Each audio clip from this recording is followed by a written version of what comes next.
今日は大改修が終わった宮島の大鳥居を見に行きます。行きは JR のフェリーがおすすめです。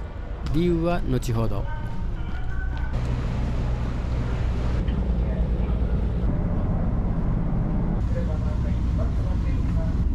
最上階に上がると景色がよく見えます。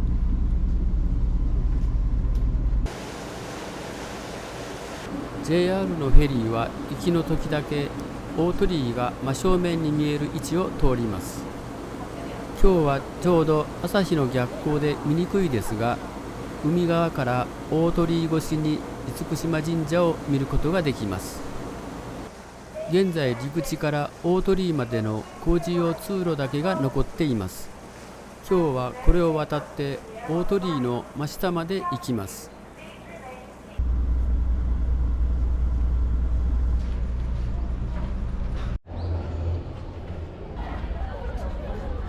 目的地は厳島神社の反対側になりますので少し歩きます。朝の8時半ですが、商店街は多くが開店準備中です。五重塔が見えてきました。商店街を過ぎると最初に見えてくるのは石鳥居です。高さは 9.7 メートルで御影石でできています。そこからまた少し歩くと朱色に輝く海に浮かぶ大鳥居が見えてきます。2019年6月から改修工事が開始されましたので、約3年半ぶりの姿です。70年ぶりのため傷みが大きかったようで、改修工事終了までに3年半を要しました。ここからは厳島神社の裏の山側を回っていきます。今は干潮の時刻ですが、満潮になるとここまで海の水が来ます。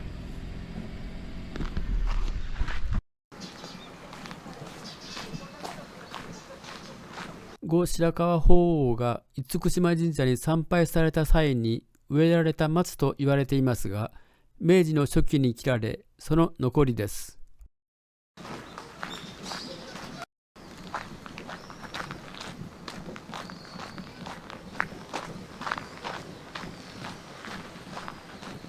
反橋は大きく湾曲した橋で、勅使が本社に入るときに使ったとも言われており、別名勅使橋と呼ばれています。現在のものは毛利元就高本親子によって再建されたものです。厳島神社を迂回して西松原というところに来ました。西松原は江戸時代以降に神社の裏山からのたびたびの土石流などで作られた場所です。両側に松が植えられ、108基の石灯籠が建てられています。光明院の女神によって建てられた大灯籠です。9時からの受付開始ですが、すでに多くの方が来られています。10分ほど待ちます。この工事用通路を渡って大鳥居の真下まで行きます。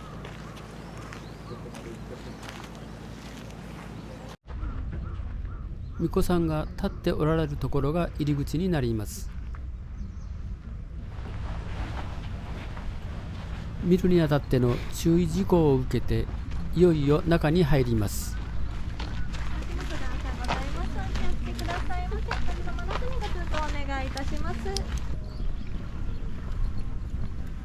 立ち止まってはいけないとのことで、歩きながらの撮影になります。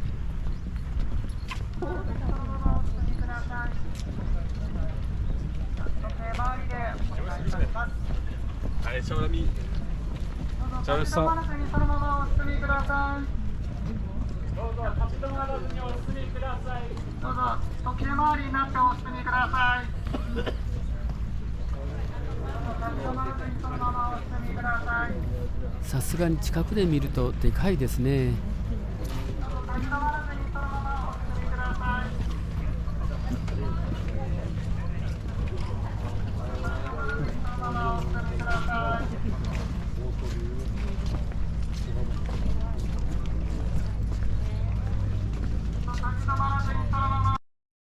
根元は埋め込まれておらず、地面に置いているだけになっています。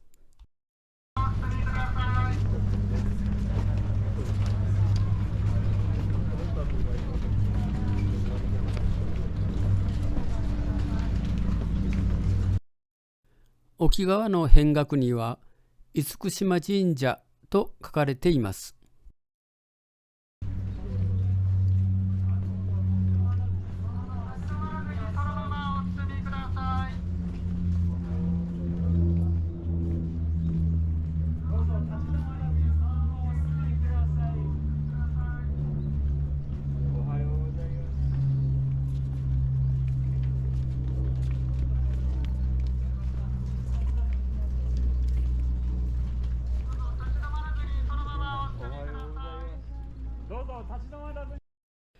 神社側の辺額は厳島神社となっています。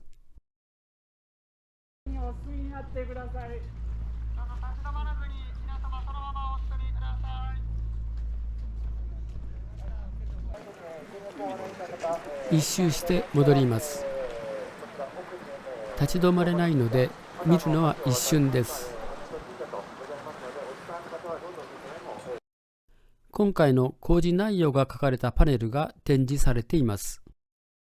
70年もの間、風雨や海水にさらされたことによる腐朽とシロアリによる食害が大きく、それらの箇所を取り除き、埋め木や樹脂による補修を行ったとのことです。また同時にステンレス、炭素繊維、樹脂モルタルなどで耐震補強も行ったとのことです。関係者の方々のご努力により、70年ぶりの約3年半かかった大鳥居の大改修工事が終了しました。なお鳥居のこの部分を島木と言いますが、この部分は無垢の木ではなく箱状に組まれており、中は空洞になっています。この部分には元からあった約4トンの砂利が戻されています。2022年11月27日まで一般公開されています。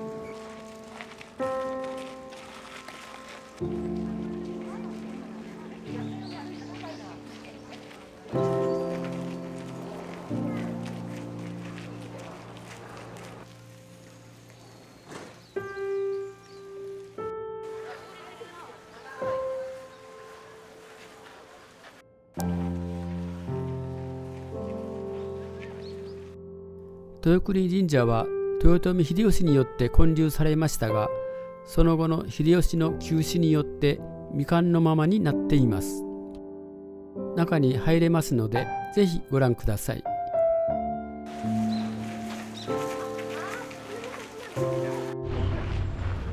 入国が緩和され、外国の方も多く来られるようになりました。お腹が空いたので、夏季カレーパンをいただくことにします。